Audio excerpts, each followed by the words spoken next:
Donc ce soir, j'ai un message pour vous qui vient de la part de Dieu, de son cœur pour vous et qui sera prophétique. J'aimerais et je tiens à vous dire qu'en tant que prophète, le plus haut niveau de l'office du prophète, du ministère de prophète, le plus haut niveau prophétique, c'est le message prophétique. C'est quand un message est donné à un peuple et que le peuple reçoit le message et s'aligne avec le cœur du Père. Il n'y a pas plus haut comme expression prophétique. Le premier niveau prophétique, c'est l'esprit de prophétie. Le deuxième niveau prophétique, c'est le don de prophétie.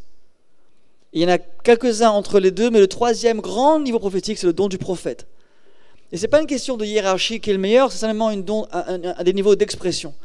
Et quand un prophète vient dans une église, lorsqu'il partage un message prophétique pour l'église, alors vous devez vous aligner dans l'esprit pour recevoir de Dieu. Sinon, ça restera un message intellectuel. Et les messages intellectuels ne changent pas la vie. Ce qui change la vie, c'est la révélation. Amen. Regarde ton voisin, dis ce soir, dis-lui à ton voisin, ce soir, Dieu va te parler. Et dis-lui, je vais m'assurer que tu aies bien compris. Je vais venir voir les fruits.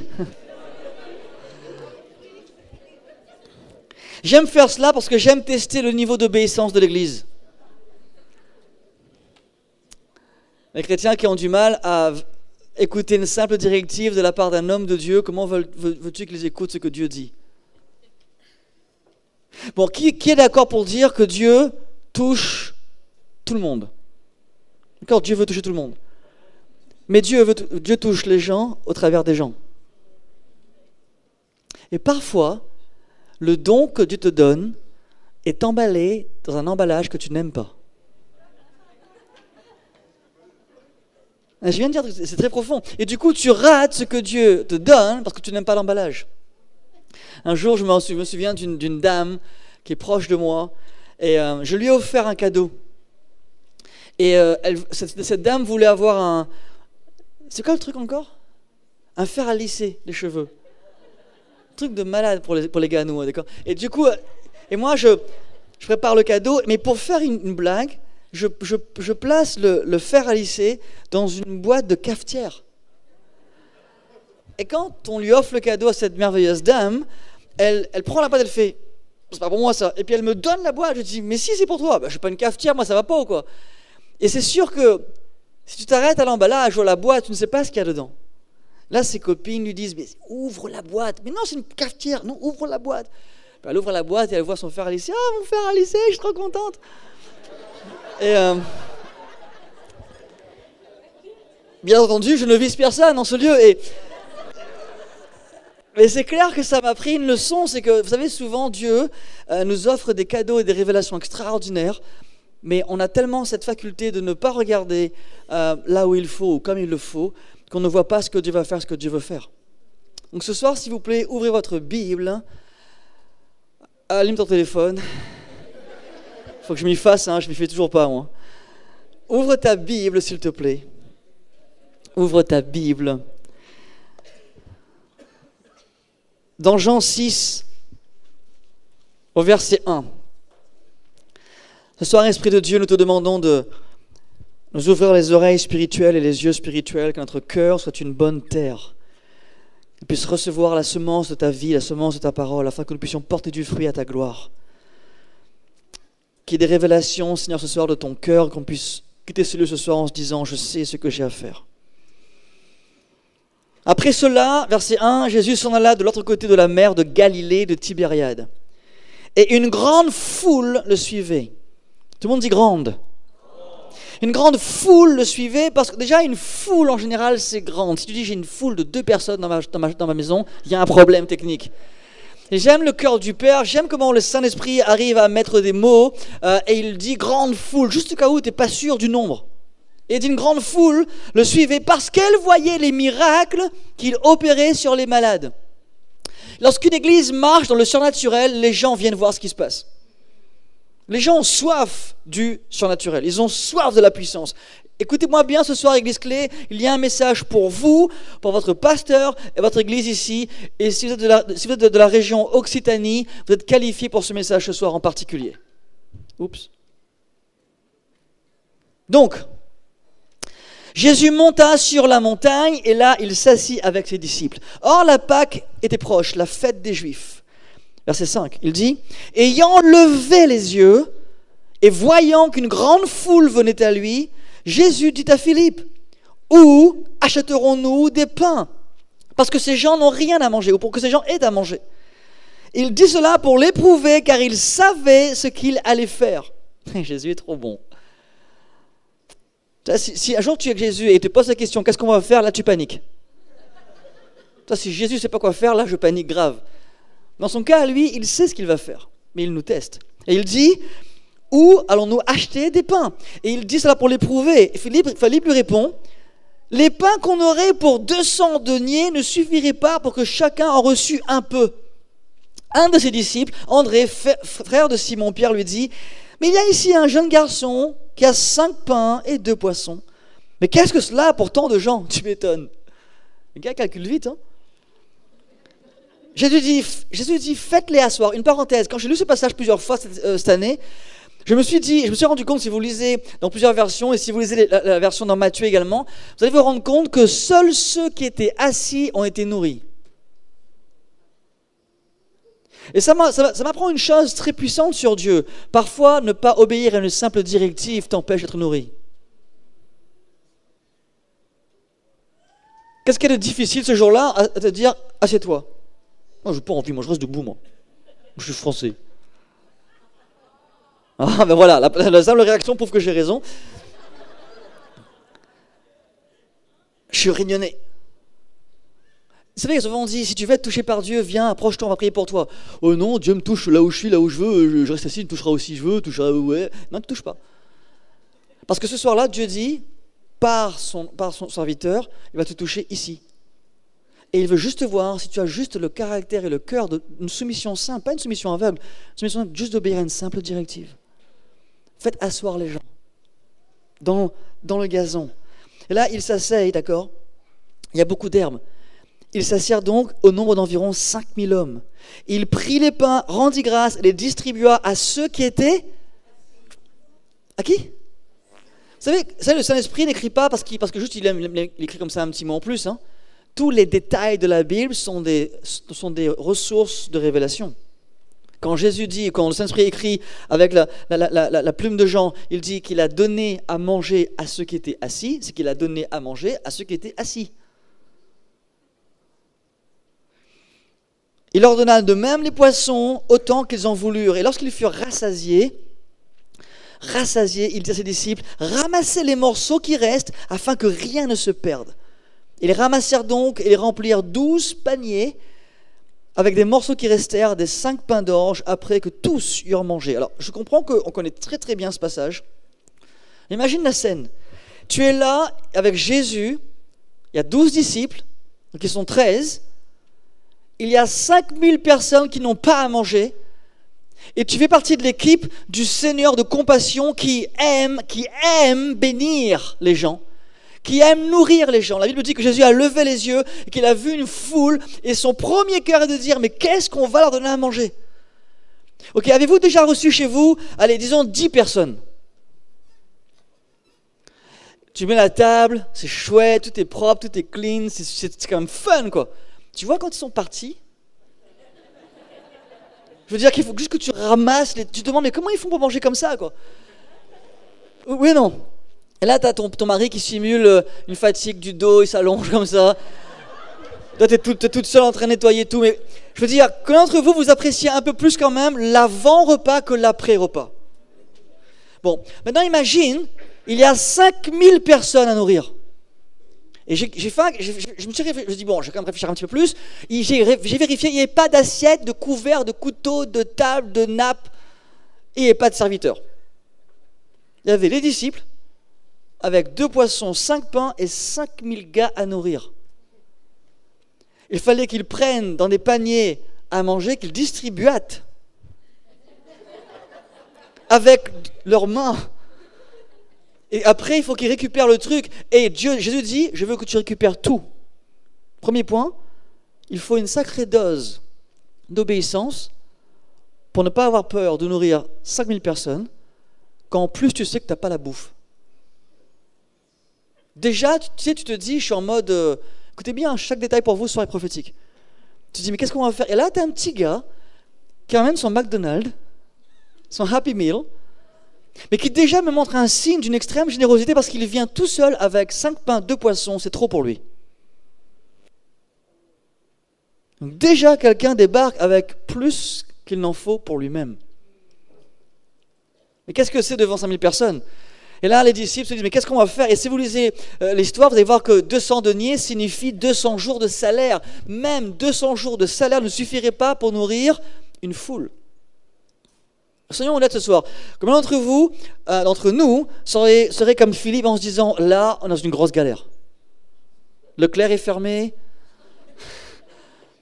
Je veux dire, même si c'était ouvert, moi je pense que le gars a dû se dire, heureusement que c'est fermé. T'imagines s'il fallait qu'on paye la bouffe pour tout le monde? Non mais comprenez bien, c'est ce qui se passe là. Il se dit, on n'a pas 200 deniers pour tout le monde. T'imagines? Heureusement que c'est loin. Oh Seigneur, désolé, c'est trop loin. Renvoie les gars chez eux. Et Jésus dit, non, je veux qu'on les nourrisse, je veux que vous le nourrissiez. Et le petit gars débarque avec 2 pains, 5 poissons, et le frère qui dit, tu sais, on a ça, mais bon, ça sert à rien. Et là, Jésus dit, faites-les asseoir. Ok? Faites-les asseoir.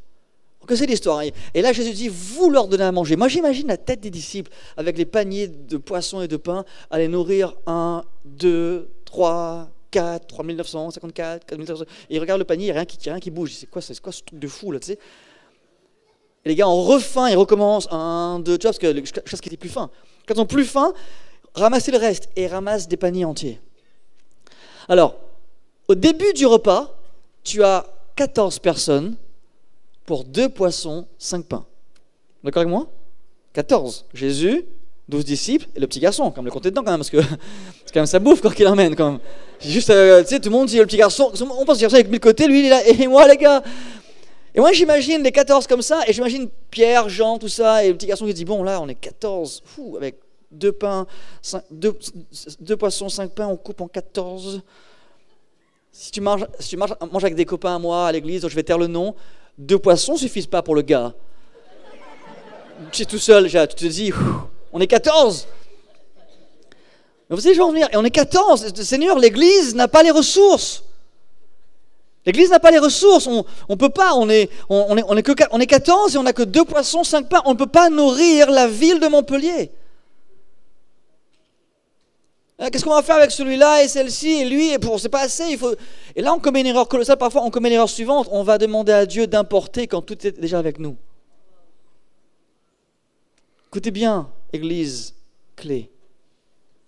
La prière que vous devez faire en ce moment n'est pas de dire à Dieu, amène-nous des gens. La vraie prière que vous devriez faire ce soir, c'est de dire à Dieu, ouvre mes yeux pour que je vois ce que j'ai déjà. Parce que le miracle que Dieu va faire avec vous ne sera jamais un miracle importé. Ce ne sera pas un miracle importé. Écoutez-moi bien, ce soir mes paroles vont avoir un peu de poids et dans 1 an, un peu plus de poids et dans 10 ans, beaucoup de poids. Et moi j'ai appris en tant que prophète à passer pour un menteur pendant des mois. Parce qu'un prophète passe toujours pour un menteur jusqu'à ce que ce qu'il dise arrive. Vous n'imaginez pas le nombre d'emails que je reçois, pardon d'avoir douté de toi. Il y a 3 ans, j'ai pas d'enfant. Tu as dit j'aurai un enfant. J'ai attendu 3 ans et tout d'un coup j'ai 2 enfants. Pardon. Mais oui. Et là, Jésus a vu le futur. Il sait très bien qu'il va nourrir cette foule.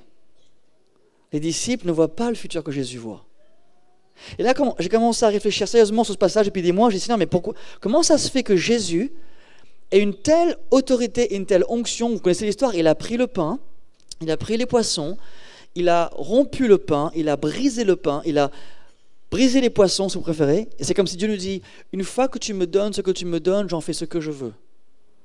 Vous savez, souvent, ce qui se passe, c'est qu'on donne à Dieu sous condition. Je ne sais pas si vous avez déjà vu des gens comme ça. Des gens qui te donnent un cadeau, mais ils vont scruter le cadeau pendant des années. Tu n'as pas intérêt de donner le cadeau. Hein. En fait, c'est ton cadeau, mais ce n'est pas le tien, quoi. Vous avez déjà vécu ça? te donne un truc, tu te donnes un truc, hein, mais c'est toujours à lui. Mais c'est à toi. Mais tu fais ce qu'il veut avec.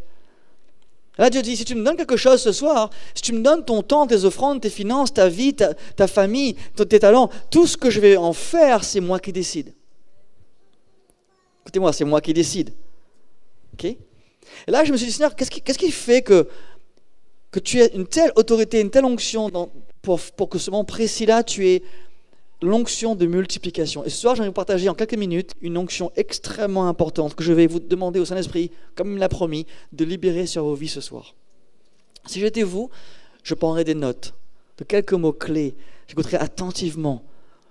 Je resterai extrêmement focalisé, pas sur moi, sur ce que Dieu va vous dire, que vos oreilles entendent sa voix et pas la mienne. Parce que Dieu veut ce soir libérer une onction particulière qui s'appelle l'onction du premier-né. Et si les enfants peuvent un peu moins de bruit, c'est génial. L'onction du premier-né. Tout le monde dit premier-né. Christ manifeste ici une onction que tout le monde peut avoir.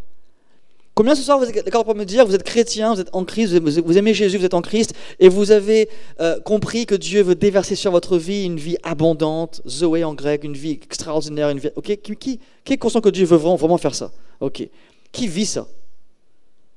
Réellement abondante. Tu en as tellement que tu donnes tellement trop.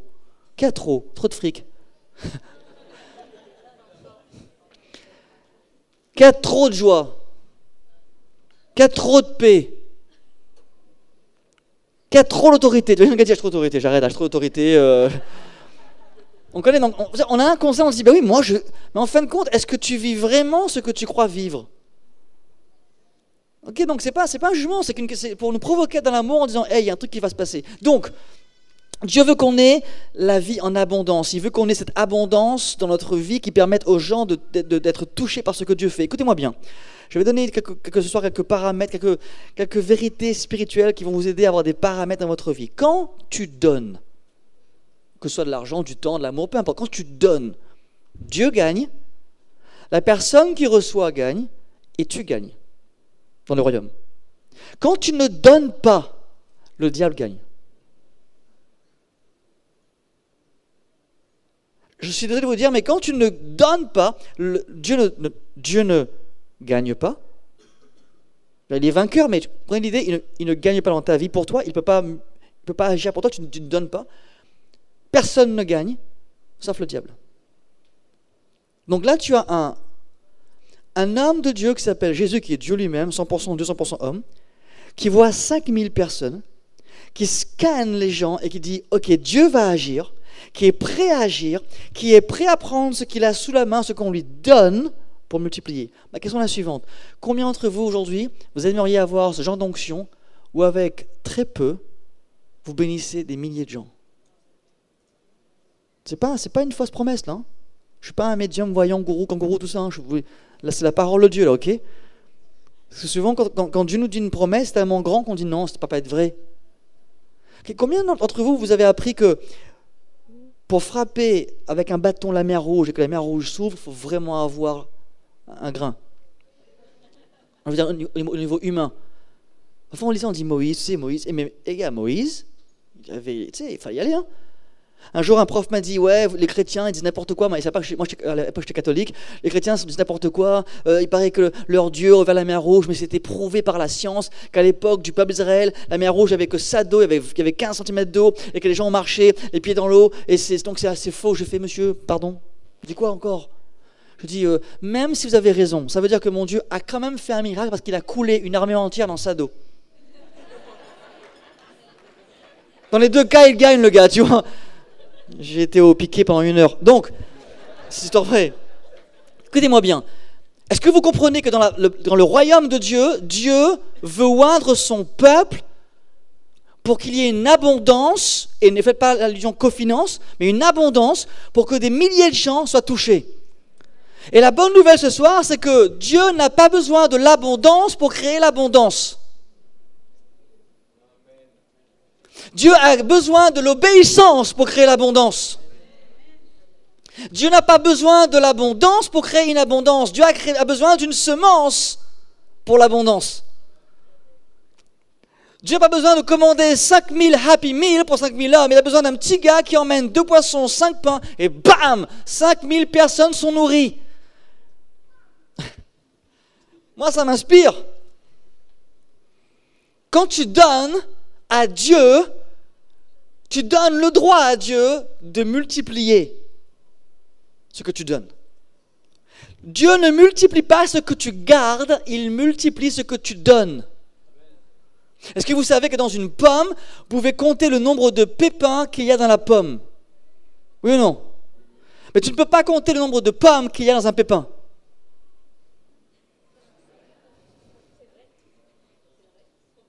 Tu peux te dire, ok, là j'ai une pomme, il reste 5 pépins, comment je vais faire? Mais tu ne peux pas savoir comment tu plantes un pépin dans le sol, tu ne peux pas savoir comment, dans 1 an, 10 ans, il y aura 14 000 arbres de pommes, des pommiers, ouais. Des pommes, des troncs de pommes. Tu vois, je veux dire, et ça c'est le problème du chrétien, c'est que nous, on pense que pour nourrir 5000 personnes, il faut 5000 repas.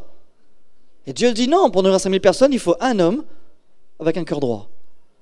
Un homme qui a la foi, un homme qui emmène ce qu'il a, un homme qui a une semence. Imagine la puissance qu'il y a ce soir avec une église remplie d'hommes et de femmes comme ce petit garçon-là. Je vous rappelle, c'est prophétique, parce que dans quelques mois, vous allez être face à des impossibilités que Dieu a planifiées. Ce genre d'impossibilité qui va te dire, mais comment est-ce qu'on va faire? Et là, Dieu dit, enfin, je peux récupérer ta semence. Merci pour le amen. Il y en a au moins un. Écoutez-moi bien. Hyper important. Qui ce soir, entre vous, vous me dites, Bruno, je suis un fils de Dieu, une fille de Dieu, un enfant de Dieu. Ok, c'est déjà une bonne nouvelle. On va lire ensemble Deutéronome 21, s'il vous plaît.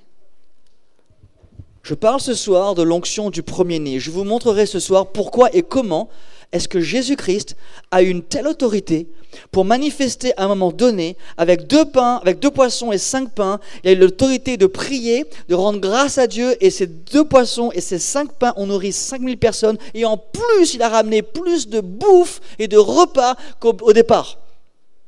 Je veux dire, avant de prendre le verset, il y a 2 poissons, 5 pains. 5000 personnes sont nourries, ils n'ont plus faim du tout, et les disciples récupèrent pour chacun un panier entier. Et en plus, j'ai vérifié, je vous promets, il n'y avait pas de frigo à l'époque.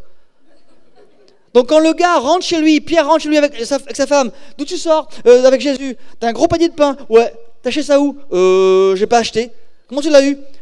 Après avoir nourri 5000 personnes. Tout seul? Ouais, avec un petit garçon et 2 pains, 2 poissons, 5 pains. Et là, tu es obligé de dire, tu rentres chez toi et tu es encore obligé de partager.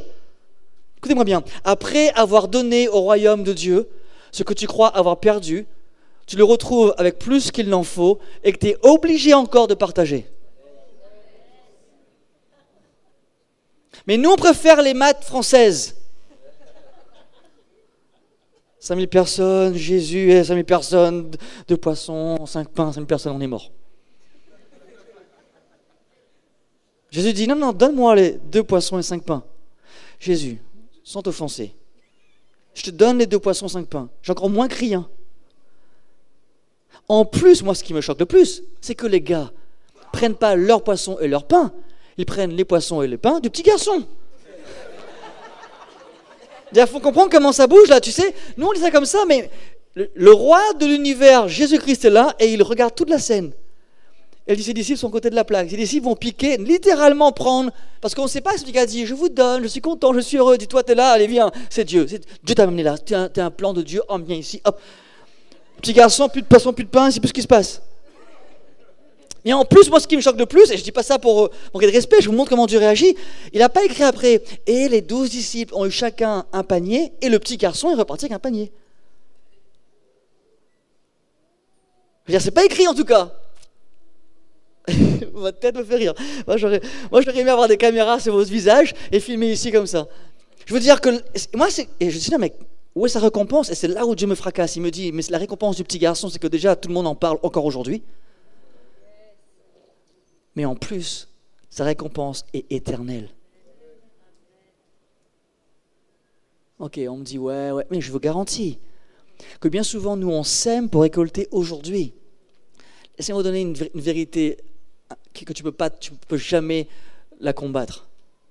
La récolte éternelle sera toujours plus grande que la récolte terrestre. Mais tu peux perdre ta récolte éternelle si tu fais tout ce que tu peux pour récupérer la récolte terrestre.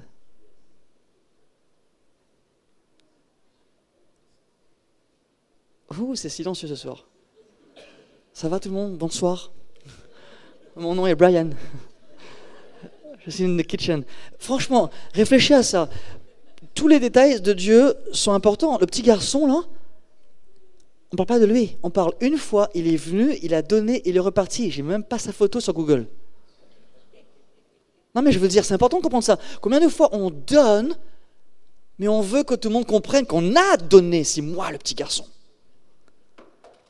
Et Dieu, lui, est en train de dire, moi ce qui m'importe, c'est qu'on a nourri le peuple de Dieu, tout le monde apprend, et que des années plus tard, 2000 ans plus tard, on parle toujours du petit garçon, et le petit garçon nous enseigne ce soir une leçon. Ce qui fait que le petit garçon, maintenant, qui je suppose au ciel, est quand même en train de t'enseigner, même après sa mort. Et son impact est éternel. On ne parle pas vraiment de l'apôtre, je ne sais plus lequel, un des 12 qui emmenait un panier. On parle des 12 apôtres, mais on ne parle pas de lui. On parle du petit garçon. Une remarque importante, on n'a pas besoin de connaître ton nom pour que tu impactes l'éternité. Le petit garçon aujourd'hui, il s'appelle Bruno. Non, c'est pas le vrai nom, c'est pas le nom de Bruno. Il s'appelle Steve. Donc, essayez de comprendre la histoire. C'est vraiment important pour moi de vous le dire de tout mon cœur ce soir. Deutéronome 21, s'il vous plaît. 15, 17. Deutéronome 21 nous dit, Moïse dit, supposons ceci, un homme a 2 femmes. Il aime une femme, mais il n'aime pas l'autre. Quand tu as 2 femmes alors, réfléchis. Chaque femme, je veux dire Moïse, chaque femme lui donne un fils. Écoutez bien, mais l'aîné est le fils de la femme qu'il n'aime pas. Entre termes, il a eu le premier fils avec la femme qu'il n'aime pas. Le jour où il va donner ses biens en partage à ses fils, il n'a pas le droit de donner la part de l'aîné au fils de sa femme préférée. Donc il y a l'aîné de la femme qu'il n'aime pas et l'aîné de la femme qu'il aime. Et le jour du partage, il n'a pas le droit de donner ses biens au fils de la femme qu'il aime. Vous me suivez? Bon, déjà, c'est une leçon de superbe sagesse. Ne prends pas 2 femmes. C'est la galère totale déjà. Tu as besoin de dire, purée, laquelle j'aime plus, laquelle j'aime encore, laquelle, comme les films d'amour, là. Je t'aime plus si tu m'aimerais un jour. Je t'aime plus si tu m'aimerais un jour, ça c'est un titre de film, ça. Bon, c'est pas grave, c'est entre vous, ok. Il dit ici, le jour où il va donner ses biens en partage à ses fils, il n'a pas le droit de donner la part de l'aîné au fils de la femme préférée. Il ferait du tort à l'aîné, qui a pour mère la femme qu'il n'aime pas. Au contraire, il doit reconnaître une chose, le fils de la femme qu'il n'aime pas est l'aîné. Dieu répète des phrases, c'est trop fort. Il doit lui donner une double part de tous ses biens. Tout le monde dit double part. Et il dit en effet, c'est lui qui est son premier enfant, il possède les droits du fils aîné. Tout le monde me suit? Quel rapport avec Jésus? Qui est d'accord soit pour dire que Jésus est le premier-né? Vous me suivez? Jésus est le premier-né, et en tant que premier-né, il a le droit d'avoir une double part de l'héritage. Il a le droit d'avoir les droits d'aînesse. L'aîné reçoit une part extrêmement importante, le double de tous ceux qui l'entourent. Qu'on soit d'accord ou pas d'accord, français ou pas, c'est injuste, peu importe, c'est comme ça. Vous me suivez pour l'instant? Tout le monde me suit? C'est hyper important. Tout le monde dit droit d'aînesse. Et je me suis dit, mais comment ça fonctionne? Écoutez-moi bien. Écoutez-moi bien, c'est hyper important. Quand Jésus récupère les 2 poissons et les 5 pains, et qu'il voit la foule de gens, ce n'est pas juste un hasard, ce n'est pas juste une chose qu'il va faire tranquillement, il sait exactement qui il est, il sait exactement ce qu'il doit faire, et quand il prie, il y a une autorité et aucun doute, parce qu'il sait qu'il est exactement dans ce que Dieu, le Père, veut qu'il fasse. Pourquoi, d'après vous, est-ce que le droit d'aînesse était si important? Pourquoi est-ce que l'aîné avait le droit d'avoir accès au double par rapport à tout le monde? Quelle idée?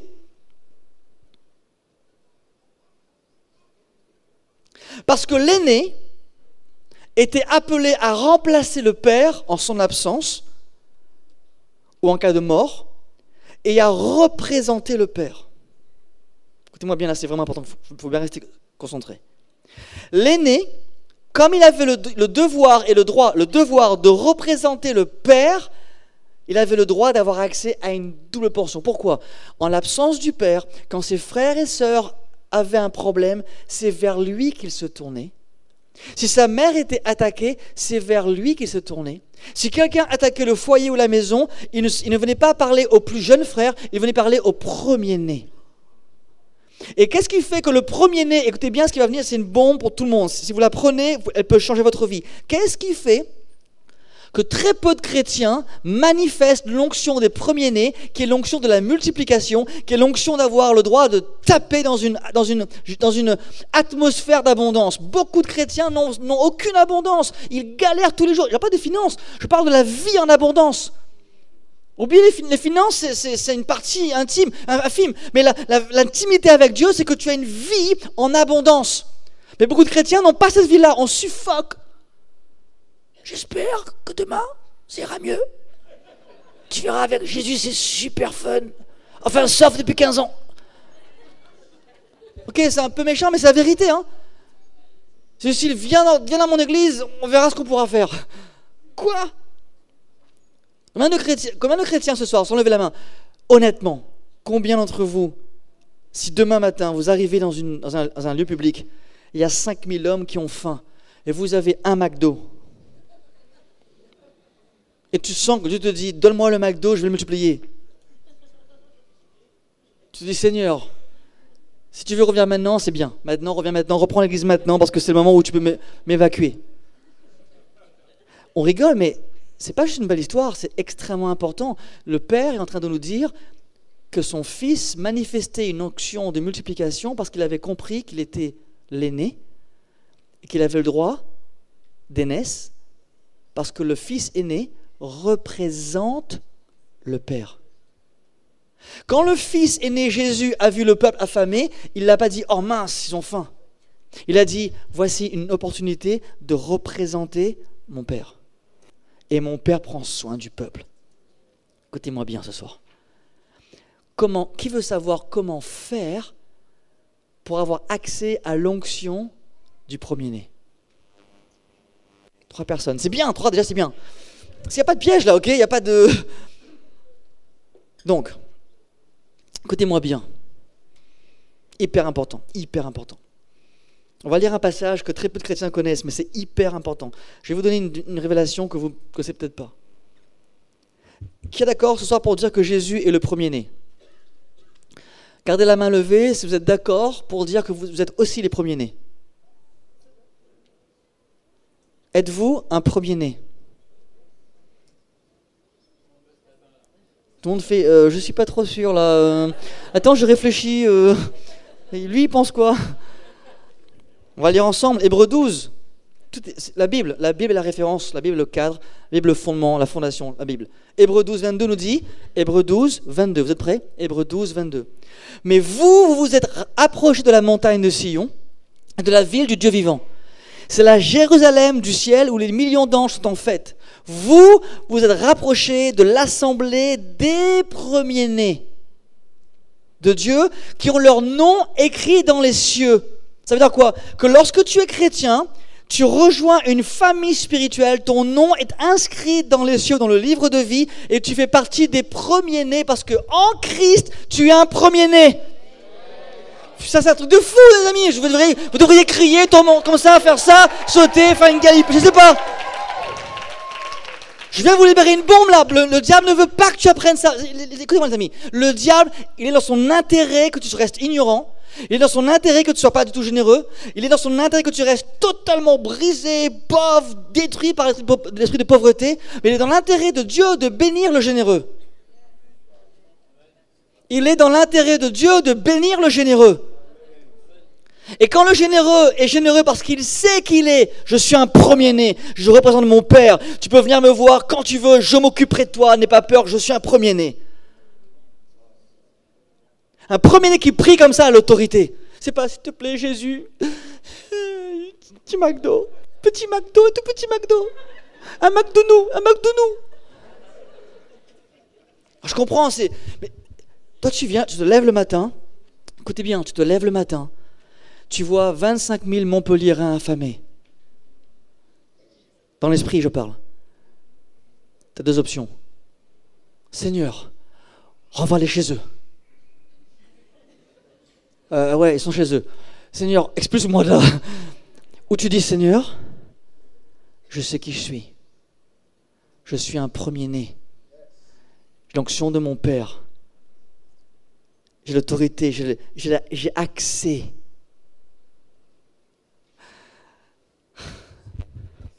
J'ai accès à ce que mon Père possède.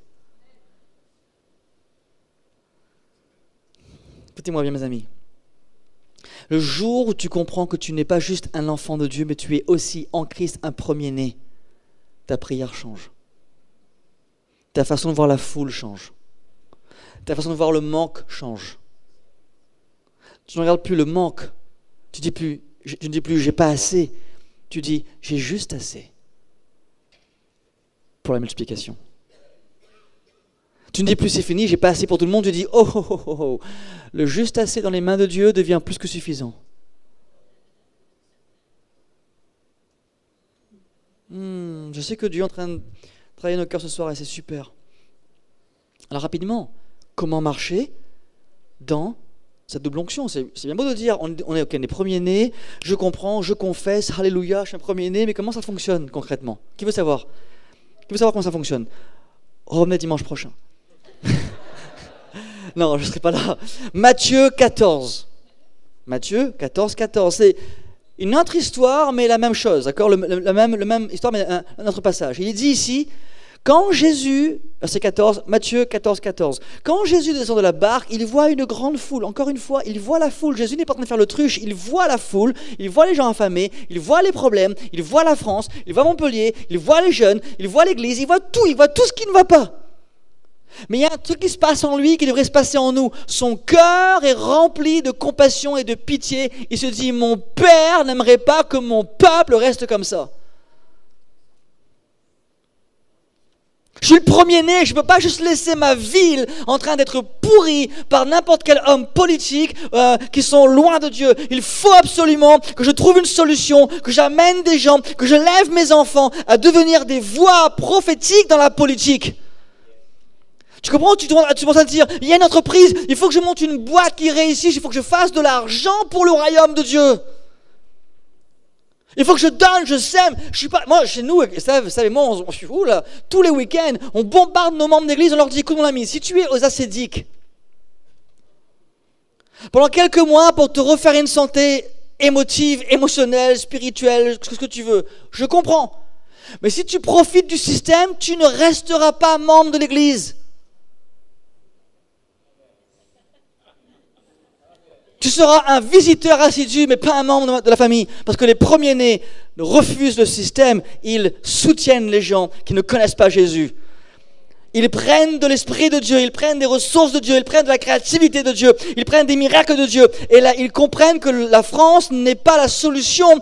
Le royaume de Dieu est la solution.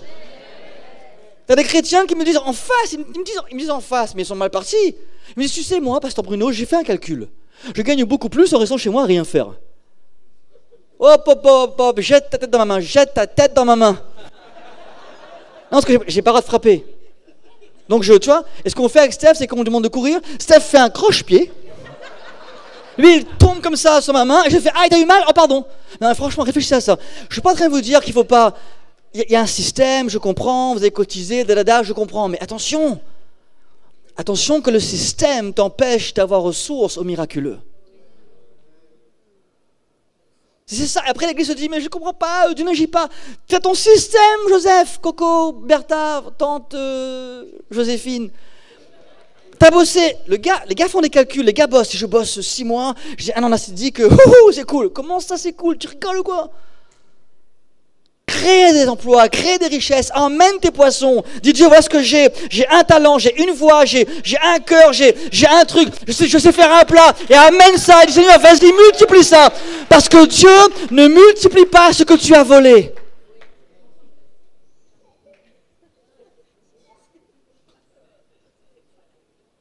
attends, on va être très très vrai.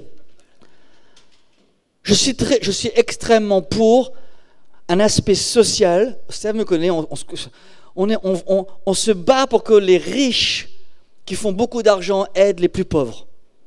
Mais je suis contre le fait qu'on choisisse de faire semblant de rester pauvre, profiter d'un système financier et ne jamais amener le miraculeux dans nos vies. Dieu n'a pas besoin de l'abondance pour créer l'abondance, il a besoin de l'obéissance avec une semence. Et nous, on se prive de semences. Écoutez-moi bien, les amis, c'est très important, je n'ai pas beaucoup de temps, mais vous virez-moi quand vous en avez marre, d'accord? Je suis prêt à partir quand vous voulez, vous me virez. Mais je veux déverser mon cœur ce soir, je veux vous faire réagir, parce que dans les prochaines semaines et prochains mois, ce message aura un poids dans vos vies. Vous allez vous rendre compte que vous n'êtes pas, et je veux blesser personne, d'accord?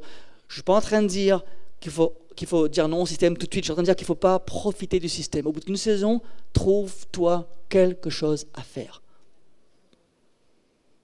Ah, mais je gagnerai moins. Ah, tu travailles pour de l'argent? Ou tu travailles pour montrer qui ton père est?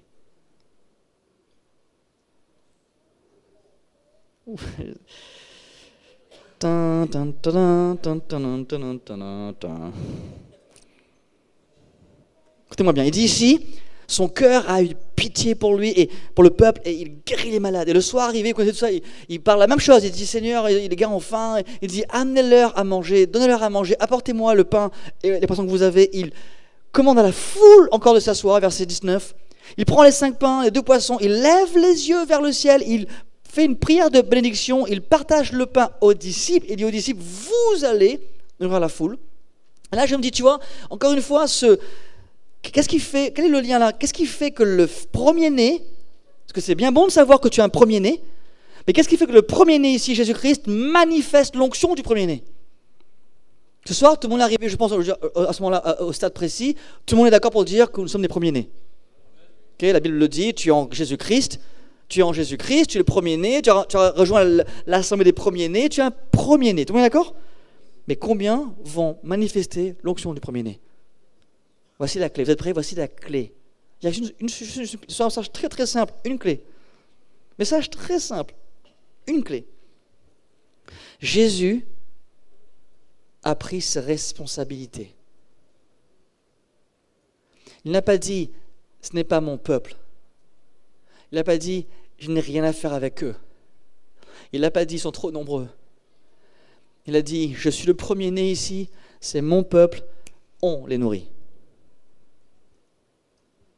Il n'a pas dit, Montpellier a des galères, c'est à cause des politiques, c'est à cause des lois, c'est à cause des policiers, c'est à cause d'un manque de policiers, c'est à cause des satanistes, c'est à cause des francs-maçonnistes. On dit pas ça, on dit francs-maçons, je ne sais plus. C'est à cause de... Et tu es là, et il ne dit pas ça, il dit, hey, c'est nous les premiers-nés. Écoutez-moi bien, tu ne peux pas demander l'onction du premier-né si tu ne marches pas dans la responsabilité du premier-né.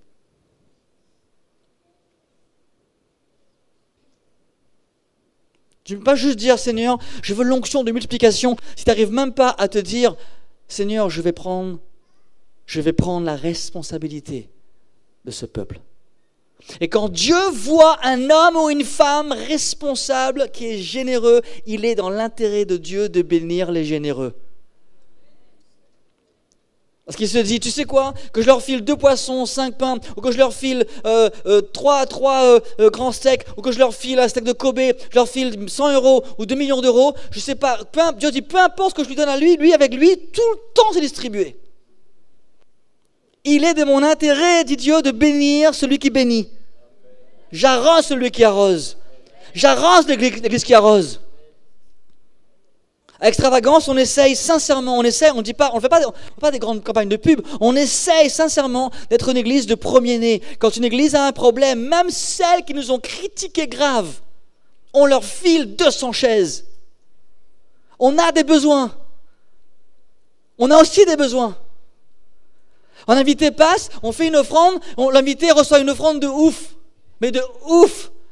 On dit, mais ça aurait été quand même super cool pour nous. On dit non, Seigneur, c'est quoi? On te fait confiance, vas-y, prends Seigneur, c'est bon, vas-y, va à fond. Et je sais pas ça pour moi, c'est ok, relax. Hein. Parce que quand on est invité, je me suis dit, je suis invité. Mais dans l'église extravagance, on a ça, le cœur de premier-né.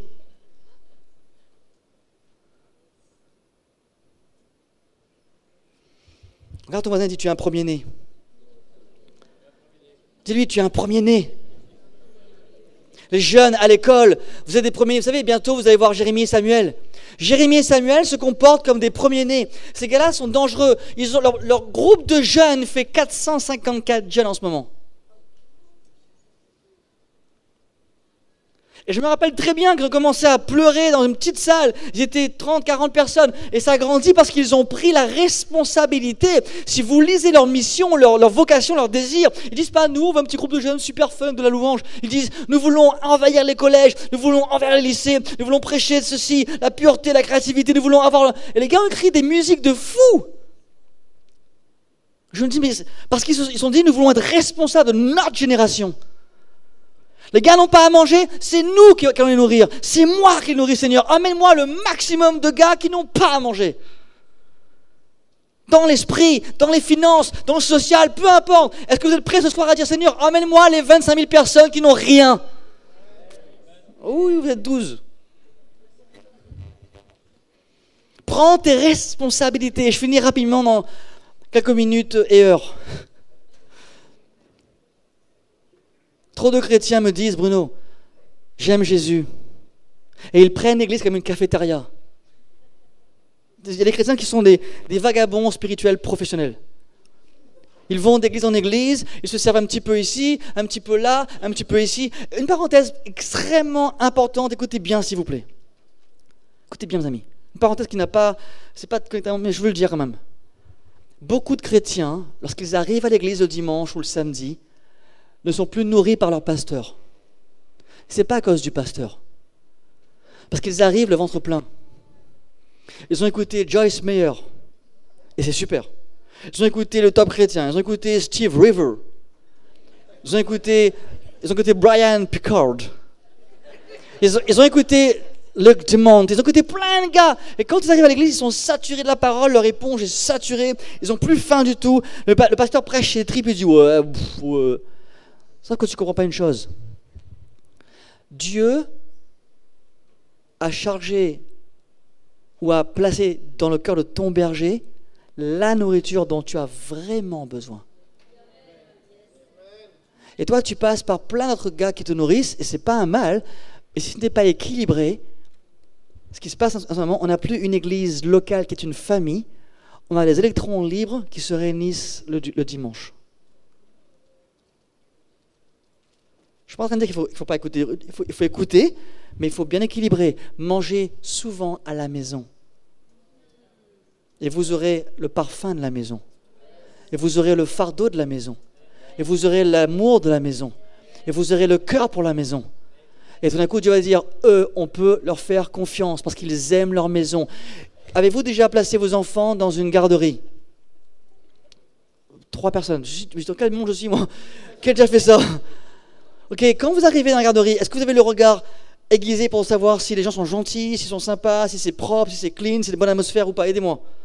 Si tu arrives comme ça et tu vois que la maîtresse prend le bras d'un petit garçon, viens ici, toi, viens ici, tu fais non, mon enfant n'ira pas chez vous, j'ai un autre rendez-vous. Dieu fait exactement la même chose. Si vous et moi, on va scruter une garderie avant de mettre notre enfant, Dieu va scruter une église avant d'emmener des nouveaux. Elle va se dire, mais il va dire à ses anges, les anges, tu vois, clé là, il y a de l'amour, il y a une harmonie, il y a une unité. Les gars sont avec leur pasteur et leur pastrice, ils sont à fond. Ils sont à fond en famille. Quand ils viennent à l'église, il y a une famille. Et tu sais quoi, les anges, écoutez ça, ils sont en train de percer le monde de l'esprit, ils sont en train de saturer l'atmosphère. Et les anges, regardez ça, ils sont en train de vouloir impacter, ils veulent Montpellier, ils veulent leur quartier, ils veulent leur ville, ils aiment leur maire, ils aiment leur président, ils sont là. Ces gars-là, on peut leur confier un paquet de trucs. Envoyez-leur 100 nouveaux par mois.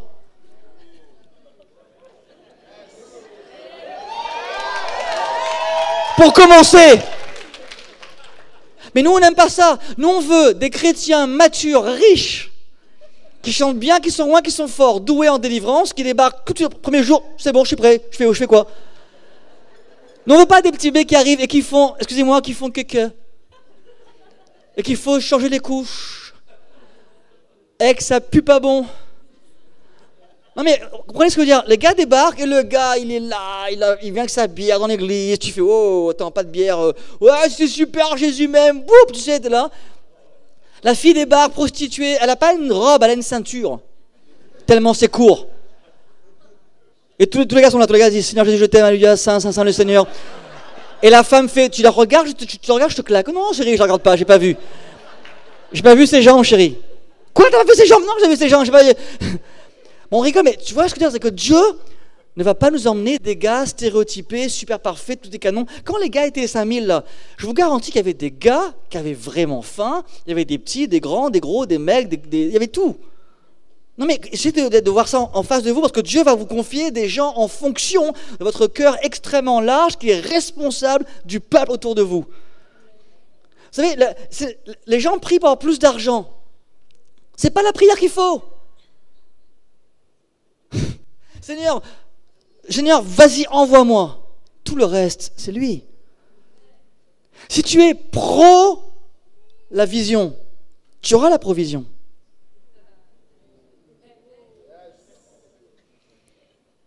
Si tu as la vision claire et précise pour toi, si tu sais que tu es exactement devant la montagne, devant la foule que tu as à nourrir, tu n'as pas besoin de faire 10 000 heures de prière. Seigneur Jésus, ils sont 5 000, tu sais quoi faire? Ouais, je sais quoi faire, j'ai déjà fait plusieurs fois. Vas-y, refais-le, Seigneur, point.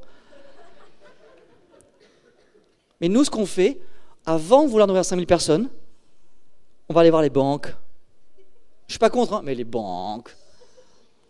On va aller voir les gars, on va faire devant le peuple de Dieu. Si vous ne payez pas, je vais en prison. Un gars qui dit, ok, pasteur, tu aimes quoi, les oranges, les bananes? Qu'on sache, hein, parce qu'on ne paiera pas.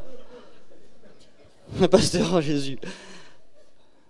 Et vous savez, on lit ça comme ça. Moi, je lis gentil, je me dis, ouais, mais quand je lis gentil, je suis provoqué jusqu'au fond de mes tripes. Je me dis, Seigneur, mais c'est quoi le problème? Et là, Jésus va dire un truc qui est très, très, très puissant. Dans Matthieu 16, vous êtes prêts? J'ai presque fini. Matthieu 16, verset 5. C'est le même contexte, hein. Jésus parle à ses disciples, ils viennent de vivre un côté de fou, hein. Ils ont multiplié les pains, les poissons, ils ont pris des paniers, ils sont super heureux, la vie est belle, Jésus a béni l'église, wouh, on est blindés, c'est super. Jésus leur dit, les disciples passent de l'autre côté du lac et ils ont oublié de prendre du pain. Les gars sont trop forts. Jésus leur dit, faites attention, méfiez-vous du levain des pharisiens et des sadducéens. Là, les disciples qui sont vraiment pas comme nous. Ils disent, mince, on n'a pas pris de pain. Jésus sait qu'ils pensent cela et leur dit, vous n'avez pas beaucoup de foi. Hein? Pourquoi est-ce que vous pensez, nous n'avons pas de pain? Vous ne comprenez pas encore? Écoutez bien, souvenez-vous des 5 pains pour les 5 000 hommes. Ce jour-là, vous avez emporté combien de paniers? 7. 12. Non, 7. Souvenez-vous des 7 pains pour les 4 000. Ce jour-là, vous avez porté combien de paniers? Et les gars calculent, lui 12, là 7, c'est vrai, on a eu plus qu'il en faut. À chaque fois, ils ont eu plus qu'il en faut. Après, oui ou non? Oui ou non? Et il dit, je vous le dis, méfiez-vous du levain des pharisiens et des sadducéens. Vous ne comprenez donc pas que je ne vous parle pas de pain? Alors les disciples comprennent, Jésus ne leur a pas dit de se méfier du levain du pain.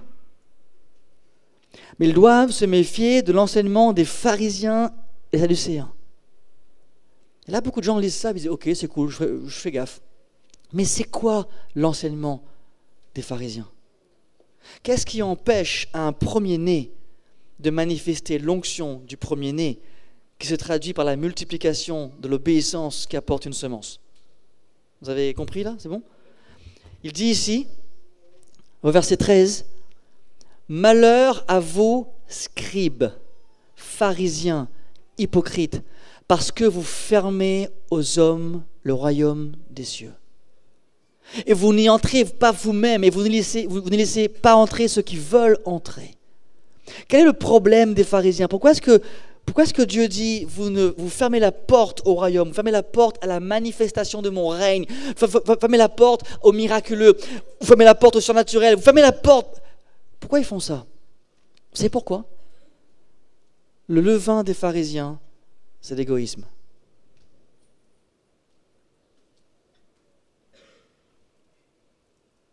Ils ferment la porte parce qu'ils veulent que les choses soient que pour eux.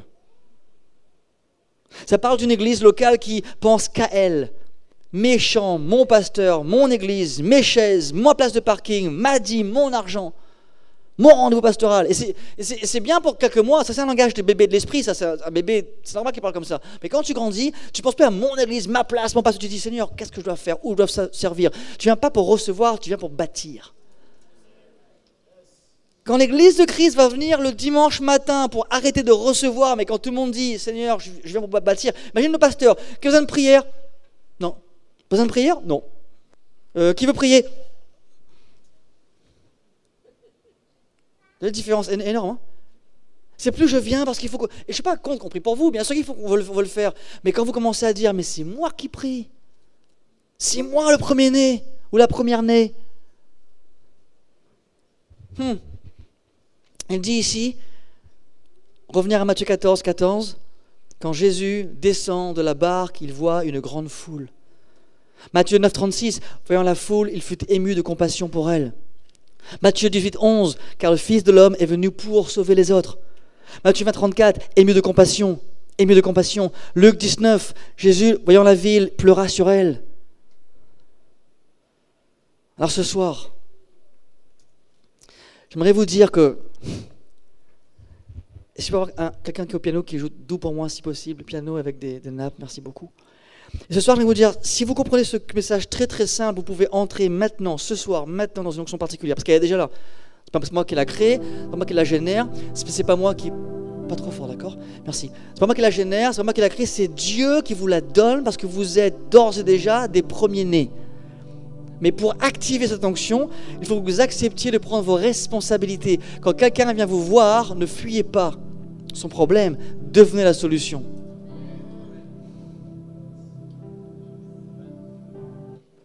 Et ça commence par semer dans l'église, bien sûr. Bien sûr, ton temps, ton travail, tes finances, ton onction, ça, tu commences par là pour apprendre à fonctionner. Et après, Dieu dit, voici l'onction. Je te donne l'onction pour ton entreprise, ta famille. Quelle différence il y a, et je vais conclure avec ça, mais quelle différence il y a entre le pain et la semence? Parce que beaucoup de chrétiens sèment leur pain et mangent la semence. Après ils disent, on n'a plus rien à manger, on va mourir. Quelle différence il y a? De quoi est fait le pain? En général, de blé. Et la semence de blé, tu dois la travailler, tu dois en faire du pain. Quelle différence dans l'esprit il y a entre la semence et le pain? Qui veut savoir ce soir rapidement? C'est une très profonde, pour moi, révélation pour moi. Ça m'a sauvé la vie. Le pain, c'est la semence que tu n'as pas semée au bon moment. Quand quelqu'un a une semence de blé, au lieu de semer dans son royaume de Dieu pour pouvoir avoir la multiplication, pour que Dieu puisse dire ok, c'est bon, moi je vois mon fils là, c'est bon, il est à fond avec moi, je m'occupe du reste. Nous on fait pas ça, on va travailler le blé pour faire notre pain. Et là, notre pain, on dit j'ai mon pain maintenant, et maintenant il faut que je sème. Mais tu sèmes une miche de pain, tu gagnes plus rien. La Bible dit même, jette ton pain à la surface des eaux, tu récupères ton pain mouillé. Mais tu nourris personne. Il faut apprendre à discerner qu'est-ce qui appartient à la semence et qu'est-ce qui appartient au pain. Quelle partie du blé dois-je utiliser pour faire mon pain, ce qui est normal, logique, ma famille, renourrir ma famille, mes enfants, et qu'est-ce qui est la partie du blé qu'il faut que je sème dans la foi, pour Dieu et avec Dieu. Ça veut dire que ce soir, Dieu vous dit, tu es un fils premier-né, tu es une fille premier-née. Église, il y a assez de gens ce soir dans ce lieu pour secouer la France entière. Pas juste Montpellier, la France entière. Voici ma question, comment est-ce que tu vois ton voisinage? Comment est-ce que tu vois Montpellier ce soir? Est-ce que tu es prêt à dire, je veux devenir plus que jamais, je veux vivre plus que jamais comme un enfant premier-né, je veux manifester l'onction. Seigneur, tu sais quoi? Tout ce que j'ai, c'est pour toi, vas-y, fais ce que tu veux, Seigneur. J'aime les mains qui se lèvent, c'est du courage et du cran. Je veux dire une chose, mes amis, la vie chrétienne, et je veux dire avec tout l'amour que j'ai pour vous, la vie chrétienne n'est pas faite pour les mauviettes. Tu m'excuses, hein, c'est un peu... Parfois on me dit que je suis un peu trop direct, tu t'excuses, mais j'ai pas d'autres mots. C'est pas fait pour les pleurnichards, la vie chrétienne. C'est une vie d'hommes et de femmes de Dieu qui disent, tu sais quoi Seigneur, vas-y on y va, toi et moi ensemble, c'est bon, on encaisse. C'est une vie où tu as 5000 personnes, tu vois la foule avec les yeux de Dieu, tu fais Seigneur, je vais pleurer pour elle, je veux qu'elle soit touchée Seigneur. Seigneur, j'ai que 2 poissons, 5 pains aujourd'hui, mais toi tu es là. C'est pour ça, entre parenthèses, que je vous encourage plus que jamais, chaque week-end, amenez toujours quelque chose pour Dieu. Un chant, un cœur, un verset, de l'offrande, de l'argent, quel que soit, emmenez chaque jour, offrez quelque chose à Dieu. Entraînez-vous à être un canal et pas un vase.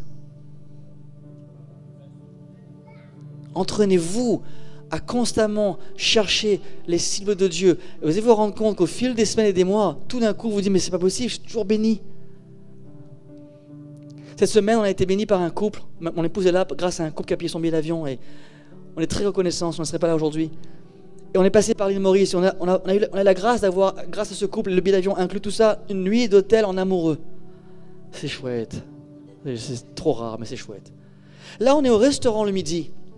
Et on mange au restaurant. Et l'une des responsables de l'hôtel vient nous voir, boire un café avec nous.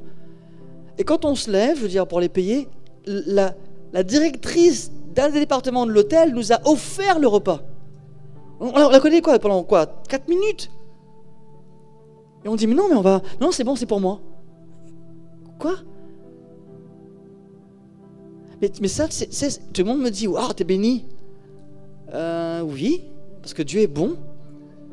Mais peut-être se manquer, comme on dit chez nous, peut-être qu'il y a eu quelques semences avant.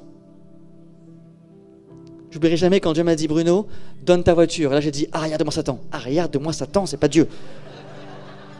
Tu te rappelles, chérie? On a Afrique du Sud. Pour la première fois de ma vie, j'ai eu l'impression de réussir. J'avais une Audi A4 TDI break. Ouais, j'ai fait un prêt pour ça, les gars. Et là, Dieu me dit, on quitte l'Afrique du Sud, Dieu me dit, donne tout.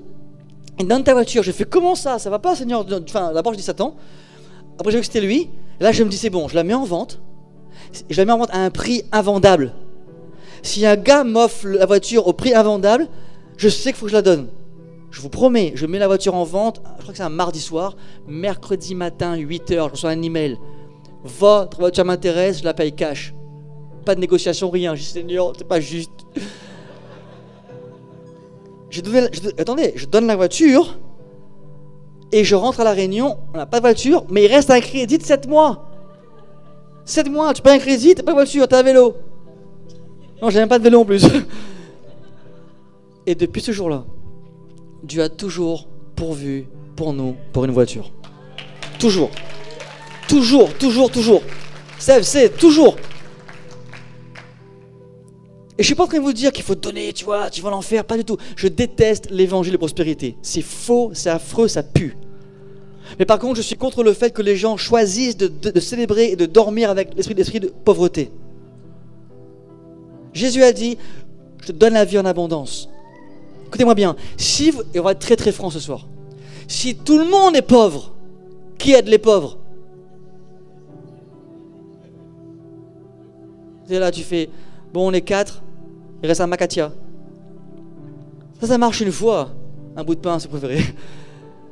Il faut aussi qu'il y ait des gens, écoutez-moi bien, le petit garçon qui est venu a emmené 2 poissons et 5 pains. Si était tout seul, il aurait dû emmener peut-être un demi-poisson et un pain. Il emmène plus qu'il n'en faut pour lui-même, parce qu'il est déjà dans une habitude d'abondance. Il sait déjà que quelqu'un va être béni. Lui était venu peut-être pour bénir 4 personnes, 5 personnes au départ. Donc déjà, il vient pour bénir 5 personnes. Comment est-ce que tu penses ce soir? Est-ce que tu penses à venir ici ou la semaine chez toi pour bénir des gens, ou est-ce que tu penses pour recevoir tout le temps des gens? Combien on est ce soir? Peut-être 200 personnes, peut-être plus? Écoutez-moi bien. Si toi, tu fais une bonne action et que les 200 membres de l'église te le rendent, qui gagne, toi ou eux? Bien sûr. Donc ce soir, on va prier ensemble parce que j'aimerais qu'on puisse prier pour briser, et je le dis avec tout l'amour que j'ai pour vous, un esprit de limitation. sur vos finances, mais pas seulement, sur votre vie, sur votre façon de penser. Et vous ne brisez pas cela en faisant juste une prière de dire Seigneur, donne-moi plus. Non, vous brisez cela en disant Seigneur, je veux bénir les autres. Je veux bénir les autres. Qui connaît cette histoire que j'ai vécue quand j'étais upgradé en business class? Qui ne connaît pas l'histoire? Bon, je m'excuse pour ceux qui la connaissent, mais ça aide beaucoup de gens. Rapidement. Il y a 4 ans en arrière, 5 ans en arrière, je commence à voyager beaucoup à cause de Steve. Je voyage beaucoup. Et là, à ce moment, je suis un peu fatigué parce que c'est toujours les voyages en économie et c'est fatigant. Et je dis, Seigneur, un jour, si tu peux, peut-être, tu peux m'offrir un business class, ce serait vraiment chouette. Des mois passent. Alors j'arrive et la femme au comptoir me dit, Monsieur Picard, bienvenue, vous avez été upgradé. Là, je me dis, Madame, ne jouez pas avec mon cœur. On fait pas une blague comme ça, c'est une caméra cachée ou quoi? Elle me dit, non, je vous promets, upgradé. Je dis quoi, en premium? Non, en business. J'ai fait en business. Là, franchement, là, que tu le veuilles ou non, tu souris comme ça. Quand tu voyages une fois par an, tu t'en fiches. Quand tu voyages tous les mois, tu t'en fiches pas du tout. Là, tu arrives, et là, je passe le tapis rouge, tout le monde fait la queue, tu fais salut, ça va. Dans ton cœur. Et tu arrives comme ça, et tu arrives au salon, on t'offre du champagne. Moi, à l'époque, champagne, là, tu m'offres champagne, je prends le champagne. Oui, donnez-moi le champagne, je suis une star là, tu vois. Je suis content, je suis dans le canapé comme ça, les petits fours, le champagne, le vin, enfin, jus de raisin, tranquille quoi. Et là, on arrive dans l'avion. Et dans l'avion, tu reconnais un gars qui est pour la première fois en business class, il joue avec les boutons. Oh, allongé, assis, allongé, avant le décollage. Champagne? Oui, bien sûr, champagne. Mais oui, naturellement, j'en bois tous les jours. Donne-moi ça, oui, vas-y. Et là, le voyage commence, et t'es en business class. Et un gars débarque, et là, vous savez, j'ai pas envie qu'il me parle. Je veux dire, il est gentil, le monsieur, mais c'est mon moment de mon business class que j'ai rêvé. J'ai prié aussi. Et je suis là, je regarde mon film tranquillement comme ça, j'ai mes écouteurs. Le voyage se déroule bien, on mange bien. Le matin, petit déjeuner, on est content. Franchement, les gars en économie, le petit déj, c'est de l'arnaque. Hein. Mais franchement, mais en business class, tu te dis, mais c'est quoi? Ça vient d'où? En économie, ils te filent les restes de la bouffe de notre avion. C'est obligé, ils prennent un plateau et disent, tiens, prends le plateau de la bouffe de l'ancien avion. Ouais, ok. Mais sérieux, c'est n'importe quoi. Et là, t'es en business class, et je me lève le matin, je mange, et là l'avion atterrit. Là, je suis tout content, je suis heureux, et tout d'un coup, je me dis, je vais au moins dire au revoir à mon voisin. Et je me tourne vers lui, je n'oublierai jamais ça. Il m'a fallu 3 ans pour m'en remettre. Hein. Je me tourne vers lui et je lui prends la main comme ça et je le regarde dans les yeux. Et au moment où je le vois, Dieu dans les yeux, Dieu me dit, c'est pour lui que je t'avais upgradé.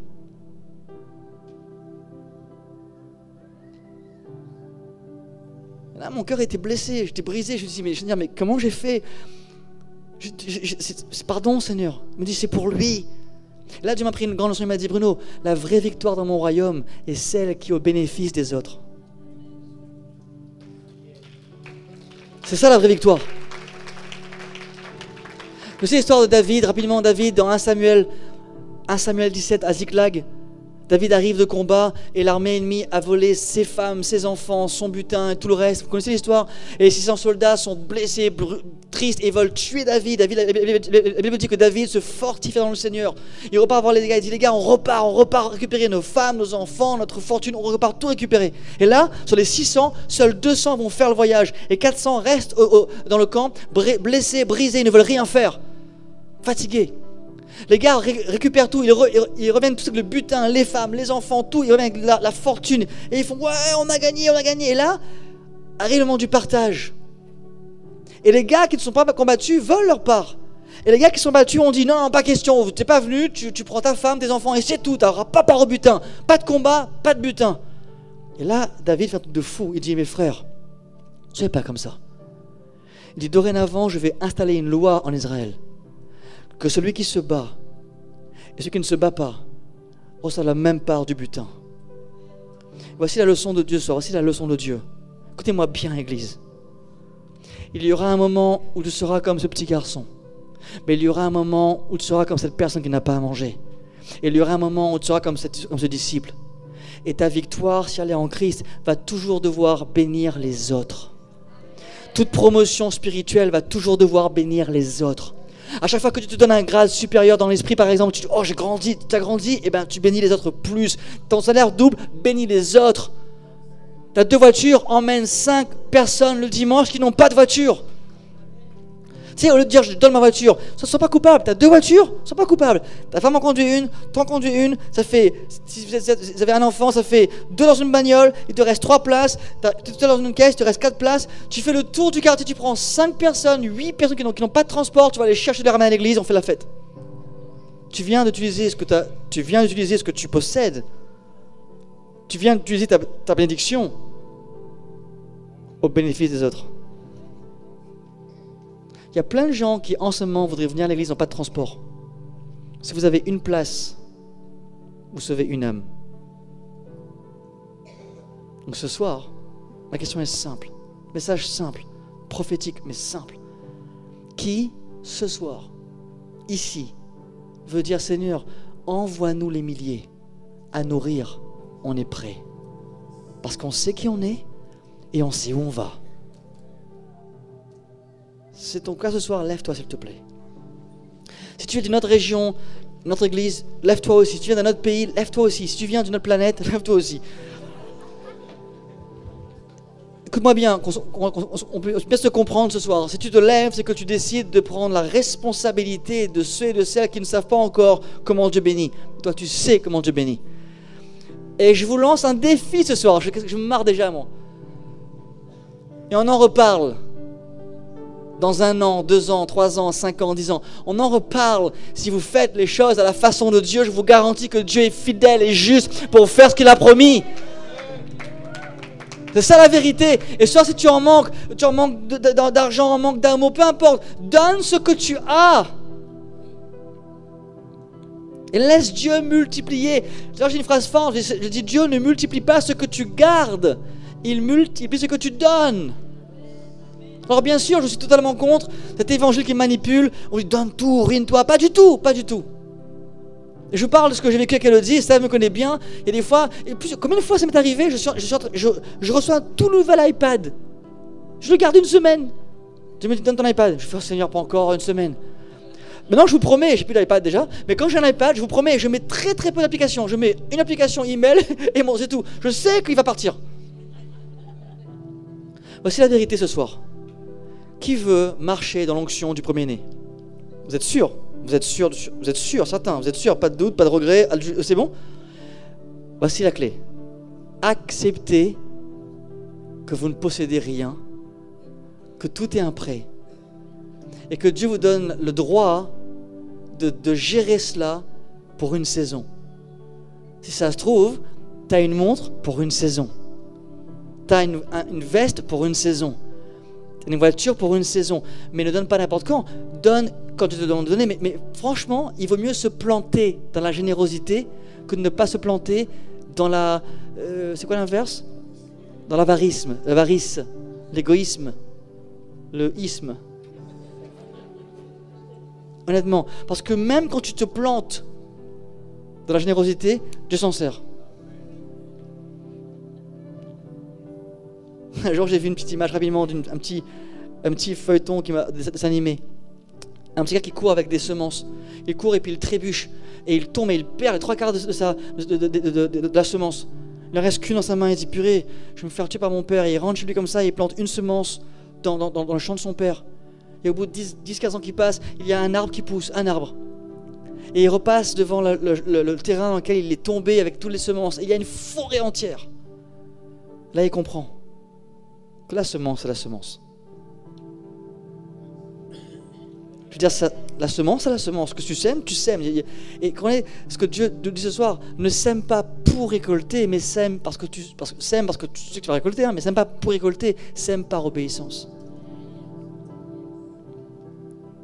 Et je ne parle pas d'argent, hein. Je parle d'amour, je parle de pardon, je parle de temps, je parle de ce que vous avez. L'argent, c'est une partie des choses. Sème ta vie par obéissance. Ce soir, Esprit de Dieu, maintenant même, alors que nos mains sont levées, nous voulons prendre ce message extrêmement sérieux. Nous ne voulons pas dénigrer le Père. Le premier-né représente le Père en son absence. Le premier-né manifeste les caractéristiques du Père envers sa famille, envers ses voisins. Le premier-né a de l'autorité pour avoir accès à l'héritage, une double portion de l'héritage. Le premier-né fait toujours la différence. Le premier-né ne fuit pas lorsqu'il y a un manque, le premier-né multiplie pour combler le manque. Et l'église de Christ doit devenir plus que jamais une église de premier-né. C'est toi qui as choisi de faire de nous des premiers-nés. Mais ce soir, l'église doit choisir d'accepter de marcher comme un premier-né. Et tu vois nos cœurs ce soir, tu vois nos mains levées, Seigneur, tu vois que là où nous sommes, ce qui compte, ce n'est pas ce que j'ai dit moi, ce qui compte, c'est que tu as semé dans les cœurs ce soir, Esprit de Dieu. En tant que ministère prophétique, je déclare maintenant même qu'il y a une percée spirituelle dans nos vies parce que nous acceptons de devenir responsables.